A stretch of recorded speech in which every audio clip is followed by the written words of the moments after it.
오늘은 이 본문 말씀 통해서 빛의 자녀들처럼 행하라 하는 말씀을 증거하겠습니다. 어떻게 살아야 하는가 하는 문제는 굉장히 중요한 문제입니다. 우리는 이 삶에 대해서 아주 진중하고 신중하게 항상 생각할 수 있어야 합니다. 과연 어떻게 살아야 되는가? 우리에게 한 번 주어진 삶인데 이 삶을 과연 어떻게 살아야 이것이 우리가 바로 사는 것인가? 이 문제를 우리는 언제나 아주 진중하게 생각할 필요가 있습니다. 사는 것은 장난으로 사는 게 아닙니다. 그렇죠? 사는 것은 매우 우리에게 중요한 문제고 이 한 번밖에 없는 인생을 어떻게 사느냐. 특히 우리는 그리스도인인데 성도로서 어떻게 과연 살아갈 것인가. 이 문제는 너무나도 우리에게 중요한 문제입니다. 그래서 우리는 지금 뭐를 계속 살펴보고 있는가 하면은 이 바울 사도가 에베소 성도들에게 그리스도인의 삶이 어떤 것인가를 설명하는 그런 말씀들을 지금 살펴보고 있는 중입니다. 여기 보면 그리스도인의 삶이 어떠해야 되는가, 이게 중요한데 이것이 중요한 것은 성도가 세상에서 살기 때문입니다. 그렇죠? 성도라고 해서 우리가 예수님을 믿으면 믿는 즉시 우리가 천국에 들어가서 천국의 삶이 우리에게 바로 온전하게 현실이 되는 게 아니는 성도가 되었고 하늘에 속한 자가 되었지만 여전히 우리는 어디에 사는 것입니까?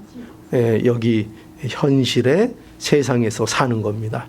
그렇기 때문에 삶을 어떻게 살아야 되는가 하는 문제는 우리에게 있어서 굉장히 중요한 문제인 것입니다. 과연 우리가 살아가야 되는데 세상에서 어떻게 그리스도인으로서 우리가 살아갈 것인가. 이게 얼마나 중요한 문제입니까? 근데 오늘 이 본문에 보면은 바울은 먼저 뭘 얘기하고 있는가 하면은요, 바울이 이 에베소 교회 성도들에게 성도, 그러니까 이 에베소서를 먼저 받고 보는 사람들이 에베소 교회 성도들이잖아요. 그 성도들에게 너희들이 누구인지 이것을 먼저 말해주고 있습니다. 너희가 과연 누구냐 하는데 이렇게 얘기합니다. 8절에 너희가 전에는 어둠이더니 이제는 주 안에서 빛이라, 이렇게 말씀하고 있는 것입니다. 그러니까 바울은 이 에베소 교회 성도들이 지금 무엇이 되었는가를 강조하고 있는 겁니다. 무엇이 되었는가. 이 대조 속에서 너희가 전에는 너희가 어둠이었는데 이제는 주 안에서 빛이라. 이 말씀을 통해서 너희가 누구이냐. 그래서 너희가 지금 무엇이 되었는가. 이 무엇이 되었는가. 지금 여기에서는 1차적으로 이게 아니에요. 너희가 무엇을 해라가 먼저 등장하는 것이 아니라 뭐가 먼저 나와요? 너희가 지금 뭐가 되었는가, 무엇이 되었는가를 말하고 있습니다.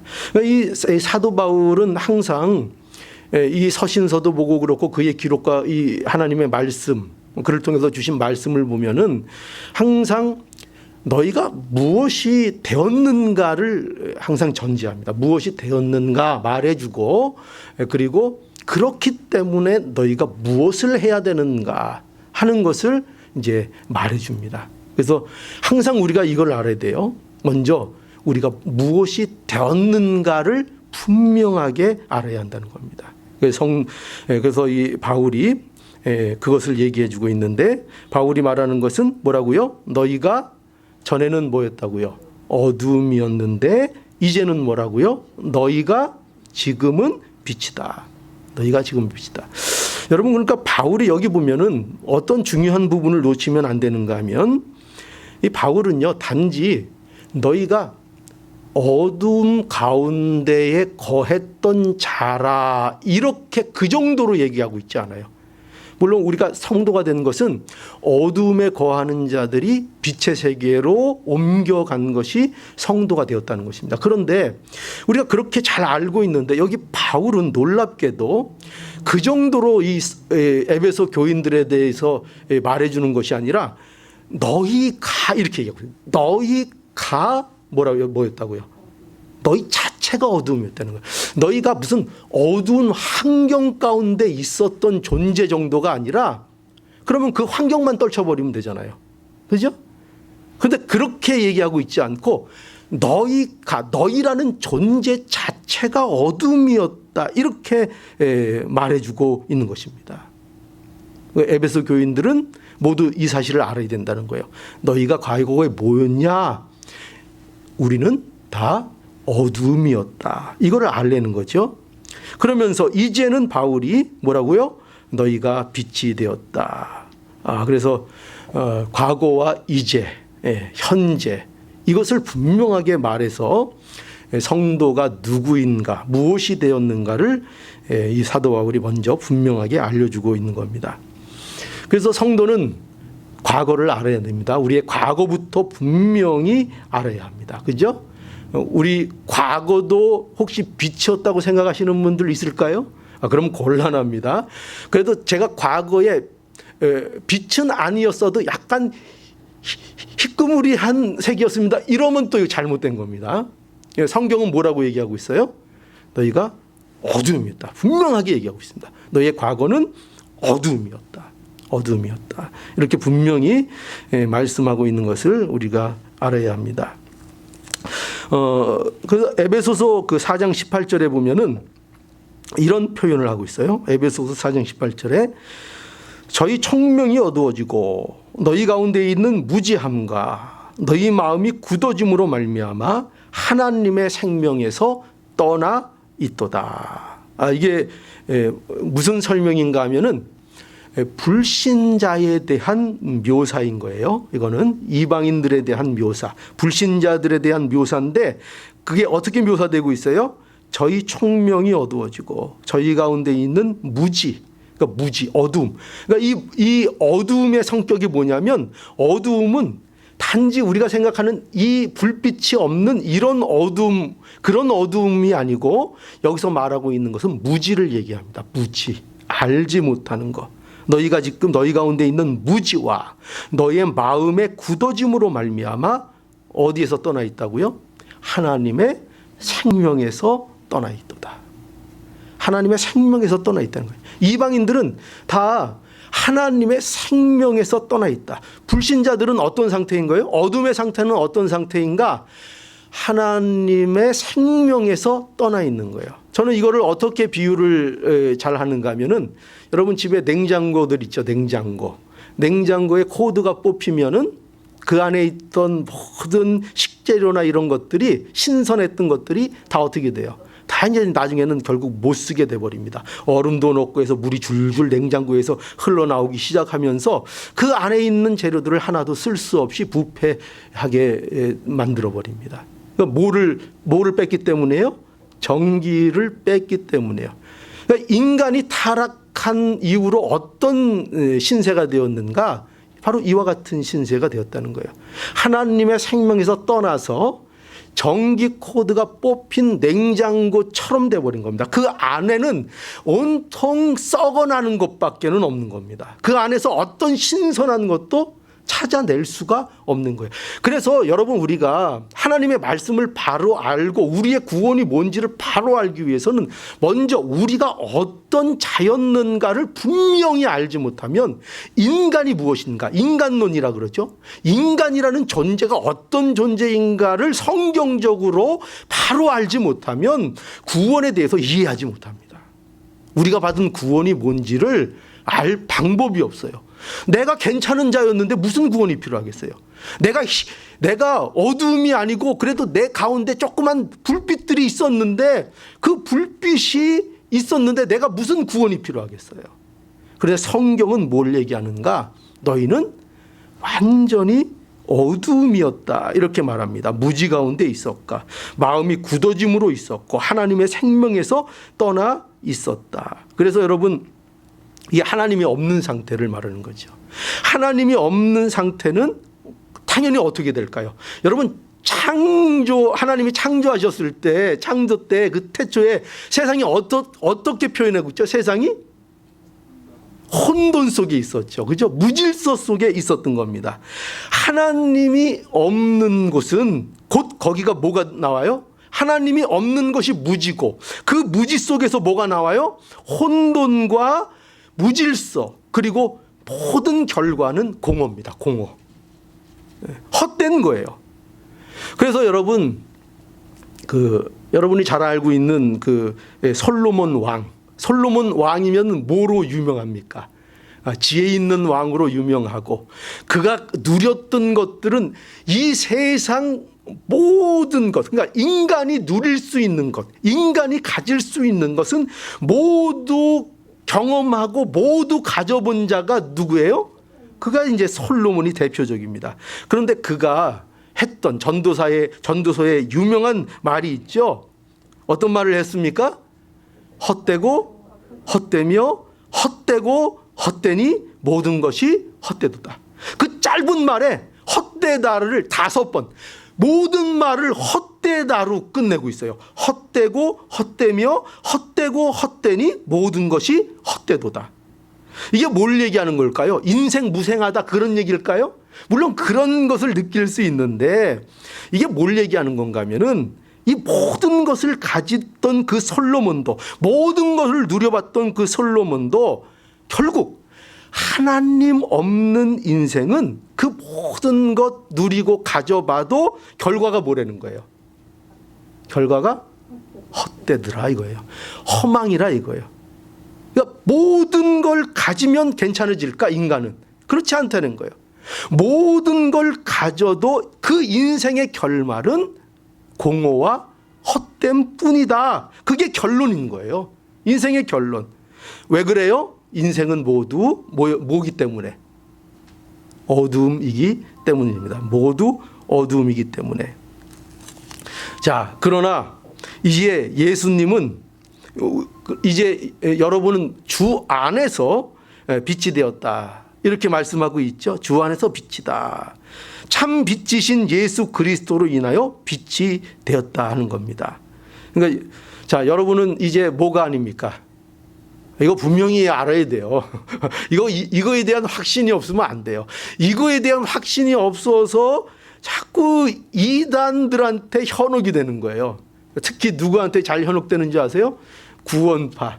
어느 날 갑자기 어느 사람이 나타나서 당신 구원받았어? 확신 있어? 이러면 흔들리기 시작하는 거예요. 진짜 내가 구원받았나? 왜 그렇다고요? 이 말씀을 꼭 기억하셔야 돼요. 나는 내 경험상으로는 내가 잘 못 느끼는 것 같아요. 그러나 우리의 신앙은 우리의 경험에 의지하는 게 아니에요. 우리의 신앙은 뭐에 의지해요? 하나님의 말씀에 의지하는, 진리를 의지하는 거예요. 그 반석을 의지하는 거예요. 그래서 예수 그리스도 안에서 내가 어둠이 아니라는 사실을 믿는 거예요. 그 사실대로 실제로 우리는 뭐가 아니에요 이제? 어둠이 아닌 거예요. 그럼 뭐라는 거예요? 빛이라는 거예요. 우리가 빛입니다. 여러분은 어둠이 아니고 뭐라고요? 빛입니다. 빛. 이 사실을 분명히 알아야 돼요. 내가 무언가, 내가 지금 무엇이 되었는가 하는 것을 분명히 알아야 하는 것입니다. 하나님께서 여러분들을 재창조하신 거예요. 그 혼돈과 무질서에서 예수 그리스도로 인하여 우리 안에 질서를 세우시고 우리를 이제 더 이상 혼돈이 없는 공허하지 않은 인생으로 우리를 재창조하신 거예요. 이게 바로 구원인 거예요. 예수 그리스도 안에서 우리가 재창조가 되었다니까요. 그래서 우리의 결말은 공허합니까? 안 공허합니까? 공허하지 않다니까요. 성도가 되었는데 아이고 목사님 제 인생은 공허해요 이러면 안 된다니까요. 그럼 몰라서 그렇게 얘기하는 거니까요. 성도는 결코 공허할 수 없다니까요. 그 결말이 반드시 생명이고 공허는 우리에게 맞지 않는 거예요. 우리는 반드시 열매가 있고 반드시 하나님 나라에서의 그 축복을 누리는 자로 부름을 받은 겁니다. 빛입니다. 빛. 빛이 아니면 천국에 못 갑니다. 근데 여러분이 빛이 아니라 그럴 거예요? 여러분이? 저는 빛이 아닌데요? 그러면 여러분은 천국에 못 간다는 얘기예요. 여러분은 뭐예요? 빛이라니까요. 누가 뭐래도 마귀가 자꾸 속삭일 거예요. 아니 네가 지금 하는 짓을 봐. 네가 무슨 빛이야. 너는 내가 앞만 봐도 어둠인데 분명히 마귀가 그럴 거예요. 이단들이 그러면서 치고 들어오는 거예요. 그래서 너 이제 앞으로 내가 주문하는 거 이런 거 해야 빛이 돼. 또 이렇게 나온다고요. 이런 거 너 이런 거 안 해봤지? 이런 거 안 해봤지? 너 어디 내가 가리키는 장소 가서 거기 가서 너 며칠 기도해야 돼. 이런 데거나. 그런 거로 빛이 어둠이 되는 게 아니 어둠이 빛이 되는 게 아니에요. 예수 그리스도 안에서 하나님께서 우리를 새 창조시켜 주시는 겁니다. 예수 안에서 우리는 뭐예요? 이제 더 이상 어둠이 아니다. 예. 이거 분명히 아셔야 돼요. 내가 누군가도 모르는데 어떻게 앞으로 나갈 거예요? 내가 누군가도 모르는데 무슨 신앙생활을 할 거예요? 내가 누구라고요? 더 이상 어둠 아니다. 나는 빛이다. 주 안에서 빛이다. 이걸 분명히 알아야 돼요. 이거 분명히. 골로새서 1장 13절 그가 우리를 흑암의 권세에서 건져내사. 어디에서 건져내셨어요? 흑암의 권세에서 건져내사 그의 사랑의 아들의 나라로 옮기셨으니 이게 성도입니다. 베드로전서 2장 9절 오직 너희는 택하신 족속이요 왕같은 제사장이요 거룩한 나라요. 어마어마하죠? 이게 다 누구에 대한 얘기예요? 우리에 대한 얘기예요. 성도들에 대한 얘기예요. 예수 그리스도 안에 있는 자들에 대한 얘기예요. 너희는 택하신 족속이요 왕같은 제사장이요 거룩한 나라요 그의 소유된 백성이니 이는 너희를 어두운 데서 불러내어 그의 기이한 빛에 들어가게 하신 자의 아름다운 것을 선전하게 하려 하심이라. 하나님의 하나님 되심을 그 아름다운 기이한 그 빛을 우리를 통해서 드러내게 하시기 위해서 우리를 뭐로 만드셨다고요? 우리를 빛으로 만드신 거예요. 저와 여러분들을 빛으로 부르시고 빛으로 만드신 것입니다. 그런데 여러분이 무엇이 되었는지를 분명히 이 시간 알아야 합니다. 그래야 어떻게 살아야 하는지도 분명히 하게 되는 것입니다. 왜 혼란스러운가? 바로 이 문제에서 우리가 확신이 없기 때문에요. 내 자신이 누구인가에 대한 이해가 부족하기 때문에 그렇습니다. 내가 누구인가. 네. 오늘 이거 하나만 확실하게 붙잡는 신앙이 되어도 아주 많은 변화가 일어나게 됩니다. 자, 다시 한번 합시다. 나는 어둠이에요, 빛이에요? 네, 빛입니다. 과거에는 뭐 있다는 거예요? 어둠이었다. 또 과거는 어둠이 아니었다. 또 이러면 또 곤란해요. 과거가 어둠이었다는 거 분명히 알고 이제는 주 안에서 빛이 되었다. 빛으로 만드셨다. 이거를 분명히 알아. 그게 우리다. 나다. 여러분이다. 이것을 알아야 한다는 거예요. 이걸 분명히 알아야 합니다. 자, 근데 바울은 요거를 이제 이렇게 정확하게 확신을 시키고 이제 성도의 정체성에 대해서 확인을 시켜주고 이제 그 다음에 뭐라고 하는가 하면 그 다음에 뭐라 그래요? 그리고 빛의 자녀들처럼 행하라 이렇게 얘기하는 겁니다. 그리고 9절에는 뭐라고 돼 있죠? 9절에 빛의 열매는 모든 착함, 의로움과 진실함에 있느니라 이렇게 이제 말씀합니다. 여기 보면 바울은요 이제 너희가 빛이 되었으니 어떻게 되는 거죠? 빛의 자녀들처럼 행하라 이렇게 얘기하고 있죠. 그리고 이 바울은 이 빛의 열매를 뭐라고 하고 있는가 하면은 모든 착함, 의로움, 진실함에 있다 이렇게 말씀하고 있습니다.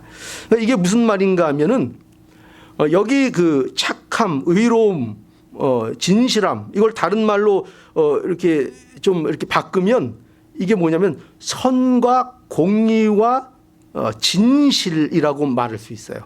자, 그러면 이제 조금 더 명확해지죠. 그럼 이게 뭘 얘기하는 것 같아요? 이 열매들이 전부 다 선과 공의와 진실함. 이것들이 다 뭐예요? 이게 다 누구에게 이게 있는 거예요? 이게 원래는 그 예수님도 그렇지만 일단은 하나님의 성품이죠. 하나님의 대표적인 속성이요, 성품을 말하고 있는 거예요. 그러니까 너희는 바로 이 빛의 열매가 있는 삶을 살아야 한다는 거죠. 아까 우리 지난 시간 것이 반복되고 있죠. 지난 시간에 뭐라 그랬어요? 하나님을 본받는 자가 되라. 자라나라. 하나님의 성품을 닮아 나가라. 그랬죠? 그러니까 하나님의 성품을 닮아가는 것, 그게 이제 빛의 열매인데 그 빛의 열매들을 맺는 자들이 되어야 한다는 거죠. 그래서 이것을 갈라디아서에서는 바울이 뭐라고 표현하고 있는가 하면은 갈라디아서에서는 5장에 보면 여러분 잘 아시는 말씀이 있죠. 성령을 쫓아 행하라. 이게 똑같은 얘기예요. 성령을 쫓아 행하라. 갈라디아서 5장 16절부터 보면 있는데 성령을 쫓아 행하지 않으면 뭐를 이루게 된다 그랬어요? 성령을 쫓아 행하지 않으면 육체의 일을 이루게 된다 그랬죠. 육체의 일은 뭐예요? 여러 가지 막 나열됐었죠. 어떤 막 음행부터 시기, 다툼, 막 분쟁, 막 이런 것들이 있었죠. 그런 것들이 만들어진다는 거죠. 근데 성령을 쫓아 행하는 자들은 뭐가 맺혀요? 성령의 열매. 그것들이 다 뭐와 관련된 거예요? 빛의 열매죠. 여기는 빛의 열매는 지금 세 가지로 선과 의로움과 진실함으로 얘기하고 있지만 그 성품의 그 조금 더 다양한 버전이 뭐냐? 그게 성령의 열매인 거예요. 성령의 열매. 그러니까 성령을 쫓아서 행함으로 인해서 성령의 열매를 맺어라. 하나님의 성품을 닮아가는 자들로 살아라. 그게 뭐예요? 빛의 자녀들 같이 행하라. 똑같은 얘기예요. 빛의 자녀들처럼 행하라. 그러니까 여기에 보면 하나님이 빛의 자녀들처럼 행하라 이렇게 명령하시는 것은 전제가 있죠. 뭐냐? 빛의 자녀가 되었기 때문에. 그렇죠? 그걸 전제하고 있는 거예요. 하나님은요, 이거예요. 하나님께서는 여러분이 어둠인데 빛의 자녀로 살아라 이렇게 얘기하는 게 아니에요. 그 말도 안 되는 얘기죠. 여러분들이 아직 어둠인데, 내가 어둠인데 빛이 아닌데 빛의 자녀로 살아라, 빛의 열매를 맺어라, 이 말이 의미가 있어요, 없어요? 그거는 해당이 안 되는 얘기예요. 어두움은 뭐밖에 못 맺어요? 어둠의 열매밖에 못 맺어요. 나쁜 나무는 나쁜 열매, 포도나무는 포도, 사과나무는 사과. 그렇죠? 너무나 단순한 거죠. 그것처럼 우리가 분명히 알아야 되는 거죠. 우리는 성령을 쫓아 행하는 자로 하나님께서 불러주셨고 이제 우리는 빛이 되게 하셨으므로, 그러니까 너희는 이제 어두움이 아니니까 빛의 자녀로 살라 이렇게 말씀하고 있는 거예요. 빛의 자녀로. 그래서 우리는 이것을 분명히 알아야 합니다. 하나님이 여러분에게 요구하시는 삶은 이런 게 아니에요. 우리가 아닌 것을 하라고 요구하시는 적이 없어요. 우리가 아닌데, 우리가 빛이 아닌데 우리에게 빛의 열매를 맺어라 이렇게 요구하시는 게 아니라니까요. 하나님은 그렇게 요구하지 않으세요. 진정으로 하나님이 우리에게 원하시는 건 뭐냐? 너희답게 살라는 거예요. 우리 그러죠. 세상에서도 우리 애들이 그래요. 아빠 나답게 살고 싶어. 내 인생이 있잖아. 그 성경이 뭐냐면, 성경이 말하는 건 뭐냐면 너답게 사는 거, 성도답게 사는 거, 정말 인간답게 사는 거, 그거 빛의 자녀로 사는 거다 이렇게 말씀하고 있는 거예요. 너희는 빛의 자녀가 되었다. 이제 더 이상 어둠이 아니다. 너희는 빛이다. 그러니 세상 사람들처럼 세상 사람답게 살지 말고 너희는 빛의 자녀로서 빛의 자녀답게 살라는 거예요. 이게 우리에게 요구하고 계신 거예요. 여러분, 세상 사람들은 어떻게 사는 게 자연스러워요? 세상 사람들은 세상 사람답게 사는 게 자연스럽죠? 아니, 어두움인데 어떻게 빛의 자녀로 살 수가 있어요? 그런 일은 있을 수가 없죠. 빛의 자녀가 되고 나서야 빛의 자녀로 살 수가 있는 거예요. 그게 전제되는 거예요. 그러니까 여러분, 세상이 왜 이래? 이런 말도 별로 그렇게 할 만한 얘기가 못 돼요. 왜요? 세상은 그렇게 세상답게 사는 거예요. 하나님을 모르는 자들은 하나님을 모르는 자들답게 사는 거예요. 어떻게 할 수 있는 부분이 아니에요. 그러나 빛이 된 자들은 어떻게 살아요? 빛의 자녀로 사는 거죠. 그게 자연스러운 거니까. 그게 빛의 자녀다운 거니까. 그래서 성경은 우리에게 뭐라고 얘기해요? 너희가 빛의 자녀가 되었으니, 사도 바울도 계속 그걸 강조하고 있잖아요. 너희가 빛이 되었으니 빛의 자녀로 살아라. 제발 너답게 살아라. 우리 너답게 사는 거 좋아하잖아요. 나답게 살래. 여러분답게 사세요. 그죠? 여러분답게 사는 게 뭡니까? 빛 가운데 행하며 사는 것입니다. 빛의 열매를 맺으며 사는 것입니다. 그런데 많은 분들이 자신에게 어울리지 않는 일들을 하고 살아가고 있습니다. 어울리지 않는 일들을 하고 살고 있는 거예요. 빛의 자녀들에게 어울리는 삶을 살고 있는가? 우리 자신들이 한번 잘 우리 자신을 점검해 보아야 할 것입니다. 세상 방식이 여러분에게 만약에 세상 방식이 편하잖아요? 그러면은 안 됩니다. 세상 방식이 편하면 그건 제대로 된 길을 걸어가고 있는 것이 아닙니다. 세상 방식은 점차 우리에게 불편한 것이 되어야 됩니다. 그런데 예수를 그렇게 오래 믿고 교회 생활을 오래 해도 여전히 삶의 원리가 세상의 원리가 더 편안한 가운데 있다면 우리가 우리 자신을 돌이켜 반성해 봐야 됩니다. 점검해 봐야 됩니다. 내가 정말 신앙생활을 바로 하고 있고 내가 누구인지를 바로 알고 있는 자인가를 점검해야 할 것입니다. 많은 분들이 자신에게 어울리지 않는 옷을 입고 사는 경우가 굉장히 많습니다. 그죠? 우리 자녀들도 옷 입고 이렇게 멋낸다고 이렇게 확 하고 막 어릴 때 보면 나가는데 보면 부모가 볼 때는 이거 이상하게 옷을 입고 나간다. 그런데 또 자기들은 멋있게 나가잖아요. 그죠? 세상에 제일 멋있는 줄 알고 나갑니다. 그러니까 우리는 그런 면에 있어서 어찌 보면 아직도 미숙해서 우리에게 어울리는 옷을 잘 입지 못하고 어울리지 않는 옷을 온통 치장해 놓고 내가 성도로서 잘 사는 줄 알고 사는 경우가 많다는 것입니다.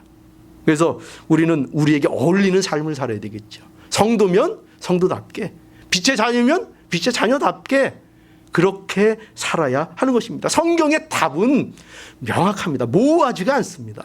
모호하지가 않습니다. 여러분이 하나님의 성품을 닮아가는 것이 여러분에게 있어서 가장 여러분다운 겁니다. 이거를 명심하세요. 여러분다운 게 뭐라고요? 여러분은 빛의 자녀이기 때문에 하나님의 성품을 닮아가는 것이 여러분들에게 가장 어울리고 가장 좋고 즐거운 삶이 됩니다. 이거를 우리가 알아야 합니다. 이걸 분명히 기억하고 진정한 여러분들의 삶을 사는 우리 모두가 될 수 있기 바랍니다. 여기 또 바울은 10절에 보면은 이렇게 얘기해 놓고 빛의 자녀들처럼 행하라 하면서 빛의 열매가 뭔가 이렇게 얘기해 주고 이제 10절에 이제 또 뭐라고 하는가 보죠. 10절. 주께 기뻐하시게 할 것이 무엇인가 시험하여 보라. 여기 보면 주께서 기뻐하시는 일이 무엇인지 여기 시험해 보라 이 말은요. 분별하라 이런 뜻입니다. 분별하라. 분별해봐라. 뭔지 너희가 확인하고 점검해봐라. 과연 뭐가 하나님을 기쁘게 하시는 일인가. 그리고 11절에는 너희는 열매 없는 어둠의 일에 참여하지 말고 참여하지 말고 도리어 책망하라 이렇게 말씀하죠. 그러니까 하나님이 기뻐하시는 일을 잘 분별해서 열매 없는 어둠의 일, 그죠? 여기도 분명히 나왔죠. 열매 없는 어둠의 일, 공허, 그죠? 공허 떠오르죠? 열매가 없어요. 아무리 열심히 살아도 열매가 없어요. 공허. 그 공허, 그 어둠의 일을 잘 분별해서 거기에 어떻게 하라고요? 동참하지 말고 그 죄와 함께 어울리지 말고 너희는 오히려 어떻게 하라고요? 그 어둠의 일을, 그 부끄러움 일을, 은밀히 행하는 그 세상의 그 죄들을 오히려 어떻게 하라고요? 책망하라. 그죠? 오히려 책망하라. 책망하라는 말이 뭐예요? 뭐 대놓고 또 뭐라 그래라는 얘기인가요?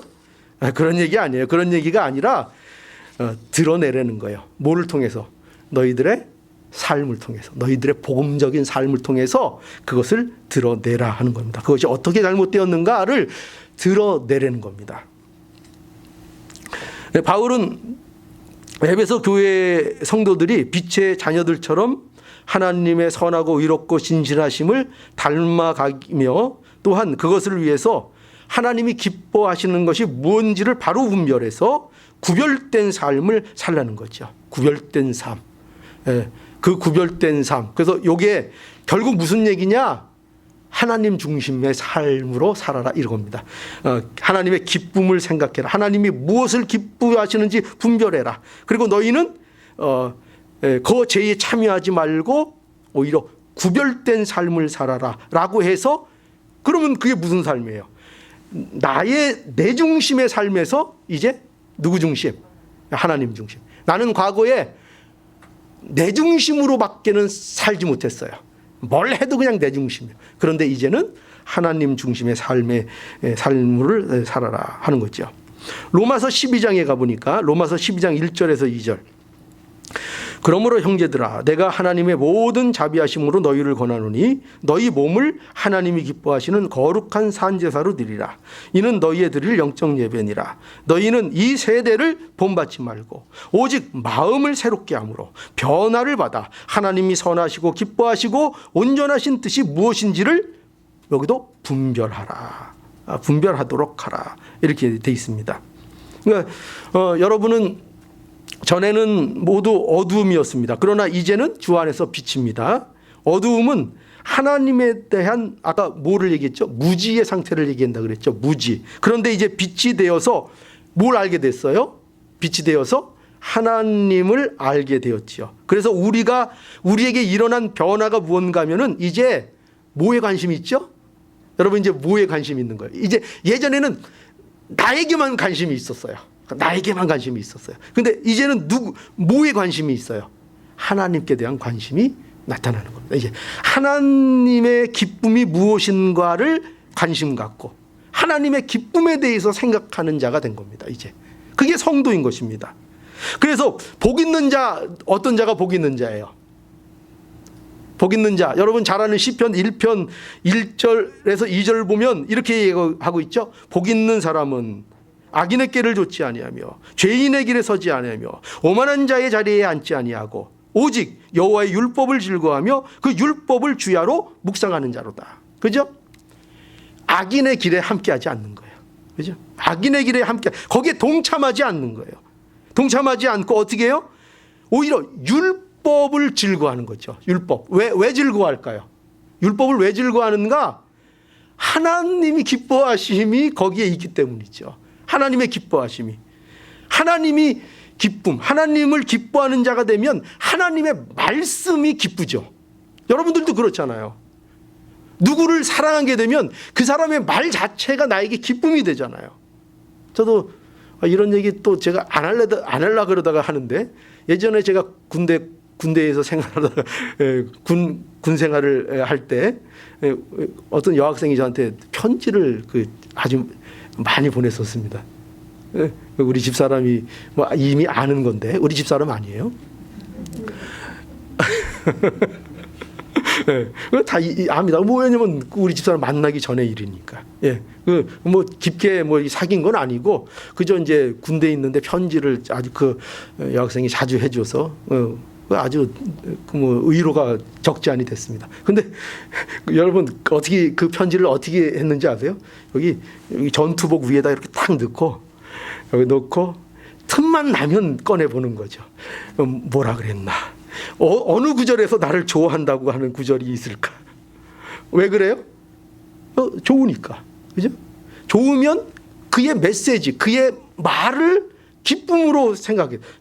이 말은 뭘까? 이 말 뜻은 뭘까? 항상 생각할 수밖에 없는 거예요. 그러니까 우리는 하나님의 말씀을 즐거워할 수밖에 없는 거예요. 왜냐? 하나님의 기쁨을 받아요. 하나님을 아는 자들이고 하나님이 어떻게 우리에게 은혜를 베푸는 것을 아는 자들이기 때문에 우리는 그분의 사랑에 대해서 항상 관심을 가지고 그분이 어떤 분인가를 알기 위해서 항상 말씀에 관심을 갖고 율법을 주야로 묵상하는 자가 될 수밖에 없는 거예요. 냉장고 안에 맛있는 간식거리가 들어가 있으면 어린 자녀는 자꾸 냉장고 앞에 자꾸 가요. 가가지고 자꾸 이렇게 삐걱삐걱 열어보고 자꾸 그냥 꺼내 먹으려고 그래요. 자꾸 그 근처를 갑니다. 그죠? 왜냐하면 그 안에 자기가 좋아하는 게 있으니까. 여러분은 어떠세요? 여러분은 말씀에 대해서 즐거워하는 마음, 말씀을 사모하는 마음이 있습니까? 있어야 되는 거예요. 있어야 돼요. 말씀을 사모해야 합니다. 이것이 복 있는 자의 증상인 거예요. 이게 복 있는 자인 거예요. 복 있는 자는 열매 없는 헛된 일에 참여하지 않고 도리어 책망하면서 하나님의 말씀을 즐거워하는 자가 되는 것입니다. 악인의 길을 쫓지 않고 죄인의 길에 서지 않고 오만한 자의 자리에 함께 동행하지 않는 것입니다. 그래서 하나님을 즐거워함으로써 자신의 빛됨을 드러내는 거죠. 어디 가서든지 자신의 빛됨을 드러내는 거예요. 자신의 빛됨을 드러내는 것입니다. 인간의 제일 되는 목적이 뭡니까? 한번 긴장되게 한번 질문 한번 해보죠. 인간의 제일 되는 목적이 뭡니까? 소교리 문답 1번에 있습니다. 이거 예전에 우리 믿음의 선조들이 어린 아이들을 가르치는 교육의 목적으로 했던 게 소교리 문답입니다. 아이들이 배웠던 겁니다. 아이들이. 인생의 제일 되는 목적이 무엇입니까? 제1문. 예. 그렇죠. 하나님을 영화롭게 하는 것과 그를 영원토록 즐거워하는 것. 이게 인생의 목적인 거예요. 우리의 목적이 이건 걸 바로 알아요. 이 목적을 바로 알고 살아가는 것. 이게 복 있는 자의 삶이라는 것을 알아야 합니다. 우리는 빛의 자녀로서 어떻게 살아야 하는가? 하나님 중심으로 살아야 합니다. 하나님이 기뻐하시는 것을 분별해서 구별된 삶을 살아야 합니다. 여러분은 천국에 살고 있다면 만약에 그러면 이 구별된 삶이 필요 없을 것입니다. 여러분이 지금 천국에 간다면 여러분들은 구별된 삶을 살 필요가 없습니다. 왜요? 거기가 이미 완성이니까. 그죠? 근데 왜 우리에게 이 생활을 요구해요? 왜 하나님 기뻐하심을 늘 생각하고 분별하고 죄에 대하여 참여하지 말고 그것을 오히려 책망해서 드러내는 빛의 삶을 살아라. 왜 그렇게 우리에게 구별된 삶을 요구하세요? 세상에 살고 있으니까. 우리가 지금 천국에 살고 있는 게 아니니까. 그러니까 우리에게 이 구별된 삶을 요구하고 계십니다. 우리는 아직 세상에 살고 있습니다. 구별된 생활을 하라는 것은요, 세상에 산다는 것을 전제하는 것입니다. 신자의 삶은 세속을 떠난 금욕주의를 얘기하는 게 아닙니다. 금욕주의는 옳지 않아요. 교회사 속에 보면은요, 그런 잘못된 것들이 있는데 교회사에 폐단 잘못된 것 중에 하나가 뭐냐면 수도원이었습니다. 수도원.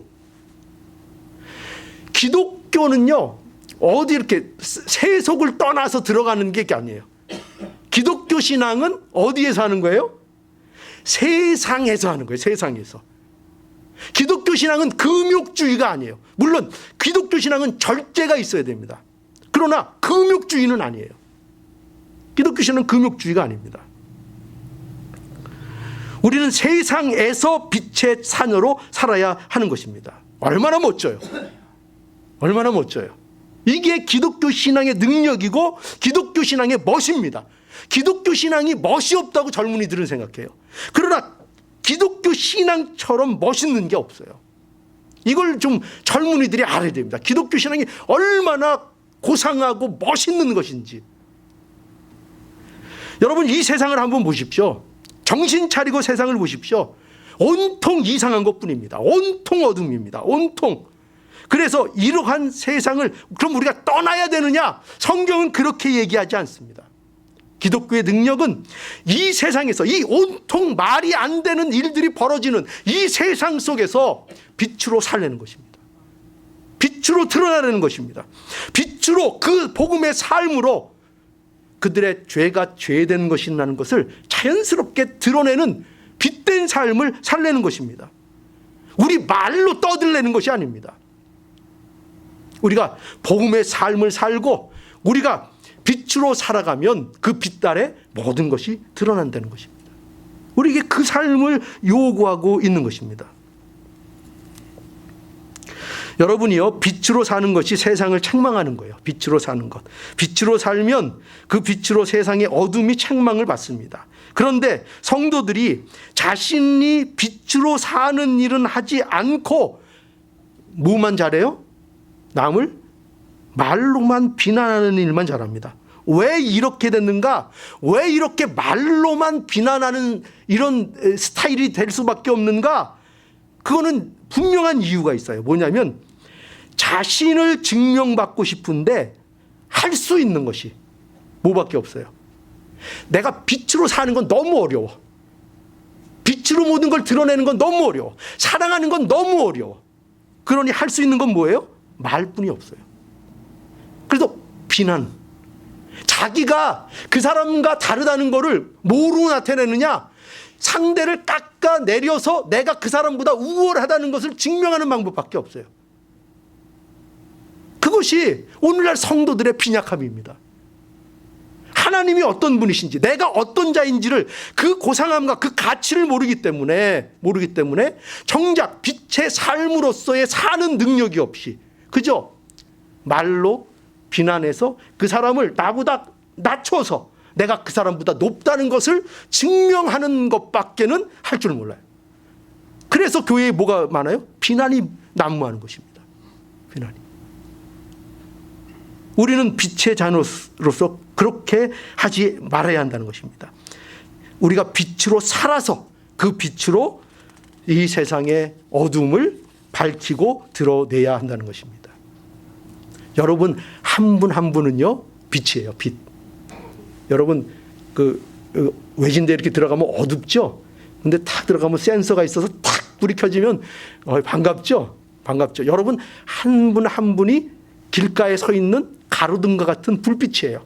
여러분들이 가는 곳마다 불을 비추는 겁니다. 비춰서 악을 드러내고 선을 드러내고 또 어둠을 밝히는 이 빛의 역할을 여러분들과 저들이 하는 겁니다. 그러니까 여러분들이 너무 또 한 군데 몰려 있지 마세요. 그럼 그 빛이 너무 밝아가지고 이렇게 빛이 어떻게 되는 거예요? 자기 어두운 적재적소에 이렇게 가서 빛이 필요한 장소에 이렇게 딱딱 쓰는 겁니다. 그래서 성도들 중에 저는 제일 존경하는 성도분들이 어떤 분들인가? 자리를 지키는 분들이에요. 자기 자리. 그게 어떤 자리? 부모의 자리, 엄마의 자리, 자녀의 자리, 학생의 자리, 어떤 그 자리, 자기에게 하나님께서 주신 그 자리, 부족하지만 내가 거기 있어서 뭐가 될까? 어느 분이 저한테 그렇게 말씀해요. 저는 자리만 그저 채우려고 왔어. 아마 그 마음 말씀하신 분은 마음속에 아실 거예요. 가장 훌륭한 거예요. 제가 성도들 중에 그런 분들이 가장 훌륭하다고 저는 단언하고 얘기합니다. 언제나 자기 자리를 가정이 왜 안 깨지는가? 자리를 지키는 자가 있기 때문에. 어떤 단체가 왜 와야 안 되는가? 그 자리를 굳굳하게 어려운 가운데서 자리를 지키는 자들이 있기 때문에. 저도 뭐 그렇게 넉넉한 삶을 살지 못했어요. 아버지는 사업하신다고 막 해서 막 여러 가지 막 빚으로 막 집에 딱지도 묻고 막. 예. 근데 항상 그 아버지는 항상 바깥으로 두셨고 어머니가 항상 자리를 지키셨죠. 어떤 어려움이 있어도 자리를 항상 지키셨죠. 그래서 오늘날 제가 내세울 건 없지만 오늘날 제가 있습니다. 항상 자리를 지키는 자들 때문에 모든 것이 이어져 나갑니다. 자리를 지키는 자들. 여러분들 자리 지키는 거 훌륭한 겁니다. 이게 얼마나 훌륭한 건지 몰라요. 얼마나 훌륭한 건지 몰라요. 이 복을 우리가 함께 나누고 누려야 하는 것입니다. 우리는 빛입니다. 이제 더 이상 어둠이 아닙니다. 자, 이제 마지막으로 그래서 바울은 이제 에베소 교회 성도들에게 이렇게 얘기합니다. 13절.